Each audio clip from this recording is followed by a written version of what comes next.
اور یہ قرضہ یہاں نہ لوٹایا نا تو قیامت کے دن پیسوں کی صورت میں نہیں لوٹانا ہوگا۔ سیدی اعلیٰ حضرت امام اہل سنت لکھتے ہیں جو کسی کے 3 پیسے جان بوجھ کر دبا لے، غور سے سنیے گا، کتنے پیسے؟ 3 پیسے تو آج کل چلتے ہی نہیں ہیں، لیکن اس کو اس کے بدلے 700 مقبول با جماعت نمازیں دینی پڑ جائیں گی۔ کتنے پیسوں کے بدلے؟ 3 پیسے کے بدلے نمازیں کتنی؟ 700، وہ بھی مقبول اور وہ بھی با جماعت۔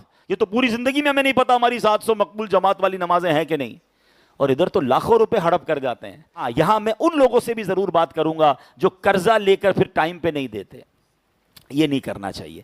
قرضہ اگر آپ لے کر وقت پر نہیں دے رہے، اگر آپ کے پاس انتظام نہیں ہے تو قرضہ نہ لیں، کسی کے آگے پھر اپنے آپ کو ذلیل بھی نہ کریں اور پریشان بھی نہ کریں۔ آپ کو پتہ ہے کہ یار میری سیلری ہے، میری کوئی BC آنی ہے، واٹ ایور آپ کے پاس انتظام ہے، قرضہ لیں اور سچی نیت سے لیں۔ یاد رکھیے، مسلمان سچی نیت سے قرضہ لے کہ میں نے لوٹانا ہے، اللہ فرشتے بھیجتا ہے اس کی مدد کر کے، اس کا قرضہ اتر جاتا ہے۔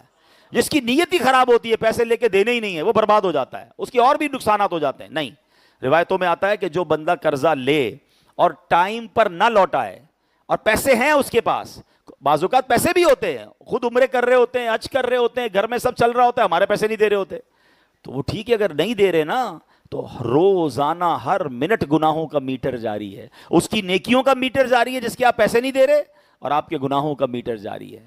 اور یہ قرضہ یہاں نہ لوٹایا نا تو قیامت کے دن پیسوں کی صورت میں نہیں لوٹانا ہوگا۔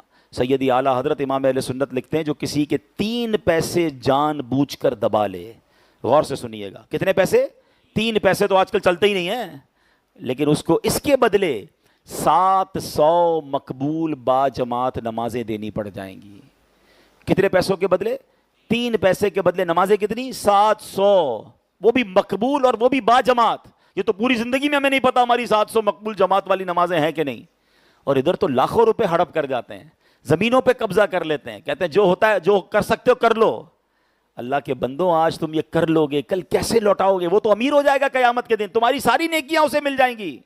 اور ایسا نہیں کہ نیکیاں دے کر پوری نیکیاں نہ ہوئی نا تو پھر مظلوم کے گناہ ڈالے جائیں گے اس بندے کے سر پر جو ظالم ہوگا، جس نے مال دبایا ہوگا۔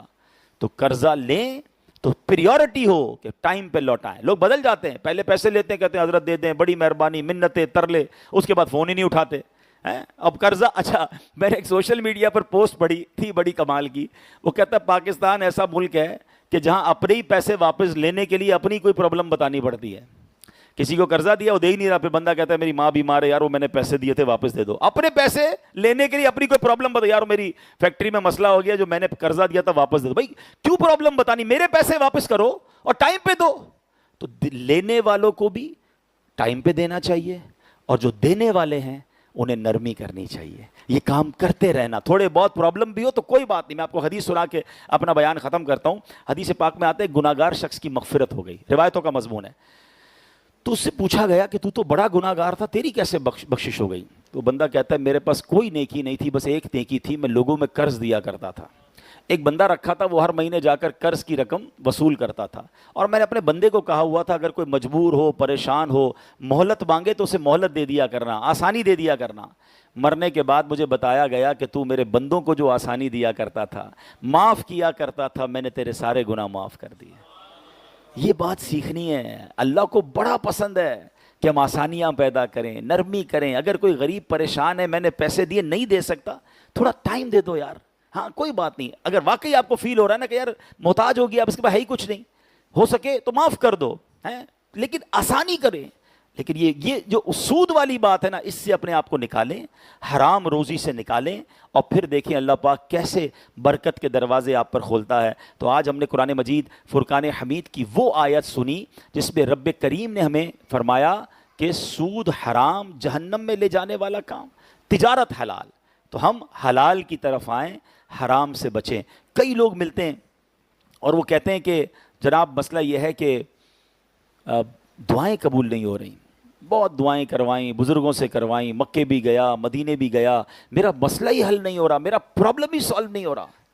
میں آپ کو صحیح بتاؤں، یہ دعاؤں کی جو قبولیت ہے نا، اس کے پیچھے ایک راز ہے۔ دعا کی قبولیت کا کنجی کیا ہے کہ آپ کہیں حرام تو نہیں کما رہے ہیں۔ یہ حرام روزی جو ہے نا، اس کا بہت بڑا پرابلم یہ کہ دعاؤں کی قبولیت رک جاتی ہے۔ حضرت موسیٰ کلیم اللہ علیہ نبینا علیہ الصلوۃ والسلام نے ایک شخص کو دیکھا کہ جو بڑا رو رو کر اللہ کی بارگاہ میں دعا کر رہا تھا، یا اللہ یا اللہ یا اللہ۔ تو حضرت موسیٰ تو کلیم اللہ تھے، اللہ سے باتیں کرتے تھے، کہا یا اللہ یہ اتنا رو رہا ہے، اس کی دعا قبول کر لے۔